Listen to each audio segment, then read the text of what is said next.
Halo semuanya, perkenalkan nama saya Rafial Permadi. Saya dari kelompok 10. Nomor MPM saya 21 14 13 10 63. Saya dari kelas Sosek C atau Agribisnis C. Terima kasih. Halo semuanya, izin memperkenalkan diri. Nama saya Nasta Aditya dari kelompok 10 dengan nomor NPM 2154 131001 dari kelas Agribisnis C. Terima kasih. Halo guys, perkenalkan nama saya Hafiz Adi Marto dengan NPM 215 4131011. Saya dari kelas Agribisnis C dan saya dari kelompok 10. Baiklah, kami dari kelompok 10 akan mempresentasikan tentang digital marketing dari mata kuliah Teknologi Informasi Agribisnis. Di sini kami di kelompok 10 ada 3 orang. Pertama ada Hafiz Ardi, kedua ada Nasta Aditya, ketiga ada Rafial Permadi. Masuk ke materi, yang pertama yaitu pengertian digital marketing. Digital marketing atau pemasaran digital merupakan kegiatan promosi, produk atau jasa, ataupun juga mencari saluran atau channel, termasuk juga kegiatan branding memakai berbagai media digital, seperti misalnya website, email, database, digital TV, serta juga dengan melalui berbagai inovasi terbaru lainnya, termasuk juga di dalamnya seperti blog, AdWords, feed, podcast, serta jejaring sosial, sehingga kemudian memberikan kontribusi terhadap kegiatan pemasaran. Selanjutnya ada fungsi digital marketing. Terdapat fungsi digital marketing. Yang pertama, mendukung bersaingnya dengan brand ternama. Bukan hanya memenangkan persaingan di antara bisnis yang sekelas dengan bisnis saja, digital marketing juga akan memungkinkan kamu memenangkan persaingan yang lebih besar, bahkan untuk produk dengan brand ternama sekalipun. Yang kedua, membantu memenangkan persaingan pasar. Penggunaan layanan digital marketing juga bisa membantu kamu tetap eksis di dalam dunia bisnis yang digeluti. Kamu bisa menggunakan channel yang paling tepat untuk pasar yang sesuai dengan produk, sehingga konsumen tetap bisa terhubung dengan baik. Yang ketiga, menghubungkan pelaku bisnis dengan konsumen. Digital marketing dilakukan dengan menggunakan dukungan yang terkait dengan konsumen. Meskipun yang lain tidak saling kenal, tetapi teknologi pemasaran digital memungkinkan pengusaha untuk berkomunikasi dengan konsumen sehingga mereka bisa semakin dekat. Yang keempat, membantu meningkatkan penjualan.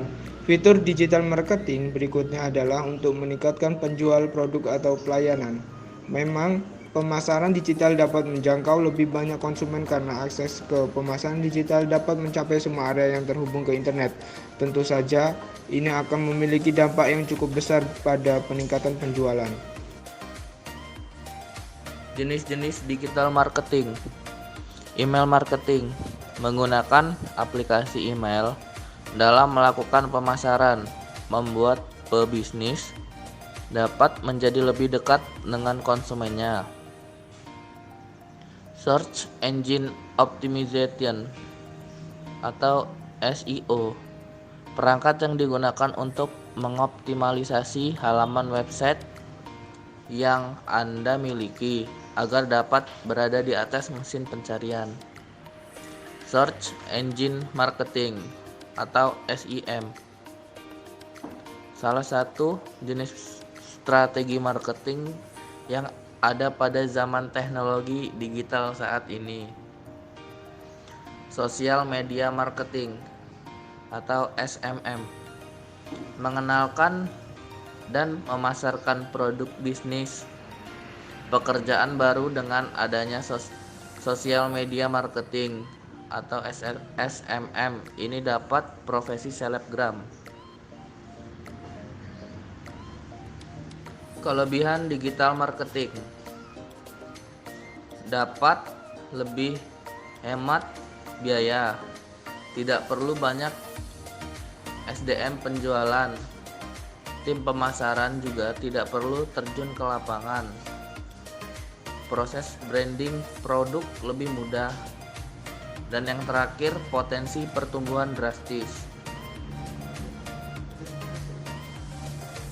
Bagaimana langkah-langkah untuk membuat strategi digital marketing?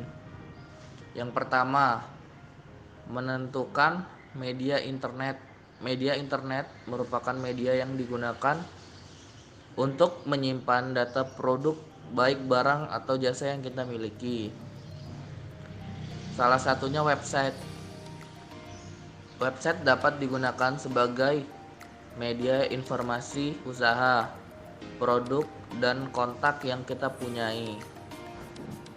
Ada lagi sosial media.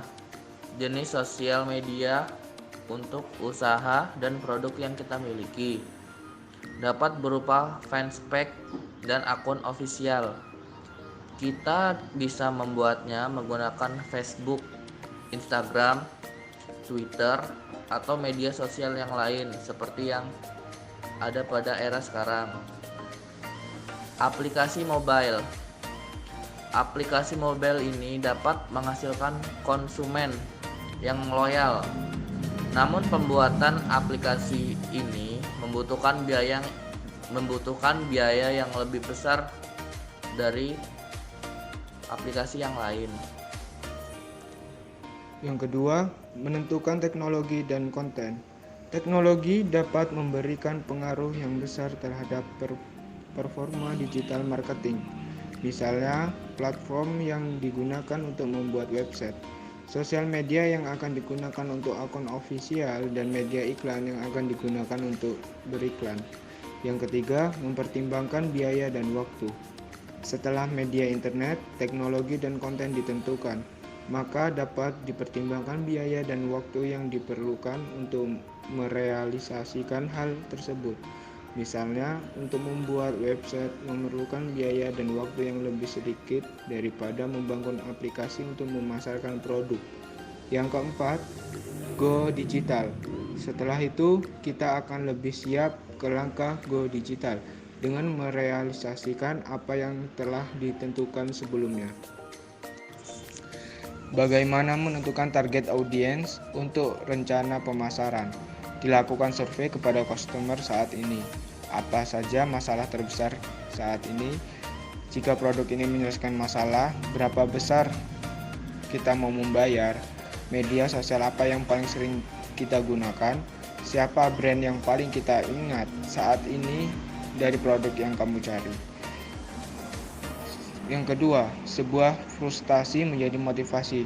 Setelah kita mengetahui apa saja masalah yang dihadapi dari target audiens, serta bagaimana solusi yang ada di saat ini belum memberikan jawaban yang sempurna, maka di sanalah kita akan menemukan apa yang bisa menjadi keunggulan dari produk kita. Dan itulah yang harus bisa terkomunikasikan dengan baik kepada target audiens. Gunakan teknik storytelling dan narasi agar penggambaran tentang masalah yang mereka hadapi semakin dapat tertangkap, sehingga mereka akan merasa terwakili dengan konten yang kita buat. Sisanya tinggal bagaimana bisnis kita mengkonversikan. Yang ketiga, mengetahui siapa yang bukan jadi target audiens. Tidak hanya penting mengetahui siapa sebenarnya target audiens kita, tetapi penting juga mengetahui siapa yang bukan, sehingga ke depannya kita nggak harus meluangkan waktu untuk memenuhi harapan mereka. Apalagi ketika mereka sampai mengeluh sesuatu atas produk dan bisnis yang kamu tawarkan. Dengan bisa lebih fokus, tentu akan berefek kepada kualitas yang bisa ditawarkan menjadi lebih maksimal dan sesuai dengan apa yang diharapkan oleh target audiens kita. Yang keempat, mengetahui dan melihat kompetitor langsung. Melihat dan mengetahui apa yang dilakukan persaingan menjadi sumber energi dan ide untuk terus bisa berkembang lebih baik dari mereka. Tetapi perlu diingat, jangan pernah sekali-kali mengcopy ide dan apa yang mereka lakukan, karena justru hal tersebut akan membuat bisnis kita terkesan sebagai followers dan kehilangan identitasnya. Yang kelima, analisa cara audiens. Mengetahui konten dan bisnis kamu. Sebaik-baiknya konten. yang kita buat tidak akan efektif jika disebarkan di platform di mana audiens kita justru tidak berada di sana. Pastikan kita mengetahui dengan detail mengenai bagaimana cara target audiens kita mengkonsumsi informasi, media sosial apa yang digunakan, jenis konten apa yang menarik, sehingga siapa yang perlu diajak bekerja sama untuk membantu mengkomunikasikan bisa kamu kepada mereka. Berikut merupakan contoh digital marketing.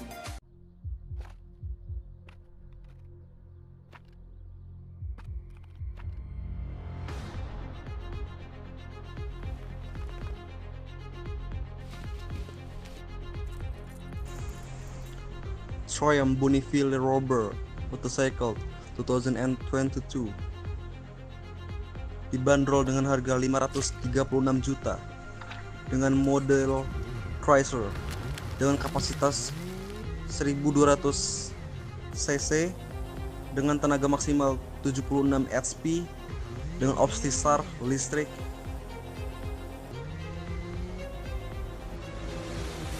Panel instrumen sudah digital dan sudah ABS. Sudah dilengkapi dengan teknologi pencahayaan LED, menawarkan dua pilihan riding yaitu mode Road and mode Ryan. Motor ini mempunyai 3 variasi warna yaitu Matte Storm Grey and Schema Cordovan Red dan yang terbaru Jet Black Classic.